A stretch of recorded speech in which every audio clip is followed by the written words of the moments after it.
গরম পড়েছে না, কোনো কাজ করতে ভালোই লাগছে না। ভেবেছিলাম বেডশিটটা আজকে চেঞ্জ করব না, তো কয়েকদিন বেশ হয়েই গেল বেডশিটটা তোলাই হচ্ছে না। তো আজকে ভাবলাম না বেডশিটটা তুলেই ফেলি।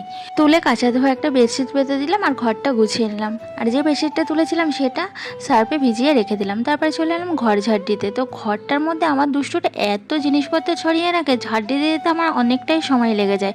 তো দেখো কত খেলনা ছড়িয়ে ছিটিয়ে রেখেছে চারিদিকে। তো সবগুলো গুছিয়ে ঘরটা ভালো করে ঝাড় দিয়ে ওপরে চলে এলাম। মাছ নিয়েছিলাম বাড়িতে, মাছগুলো এখন কাটতে বসেছি। মাছওয়ালার কাছে পটি নেই বলে কেটে দেয়নি, তো মাছগুলো কেটে ধুয়ে চলে এলাম রান্নাঘরে রান্না করতে। আর এদিকে দেখো দুষ্টুটা বদমাইশি করছে আর ওর দিদি ওদিকে পুজো দিচ্ছে। একবারে সত্যি কথা জানো তো, ভালো আর খারাপ বলে কিছু নেই। যার মন রাখতে পারবে তুমি তার কাছে খুবই ভালো, যার মন রাখতে পারবে না তুমি তার কাছে খুবই খারাপ। আর তুমি যদি সবকিছু মেনে নিয়ে থাকতে পারো তাহলে তুমি সবার কাছে ভালো। কি তাই তো? কমেন্টস করে জানিও ঠিক বললাম না ভুল বললাম। বিকেলবেলা এসে ছাদে জামা কাপড়গুলো তুলে নিলাম, আর এখন একটু হালকা হালকা রোদ্দুর আছে। তো ভিডিওটা এখানে শেষ করছি। ভালো লাগলে লাইক করে কমেন্টস করে জানিও কেমন লাগে।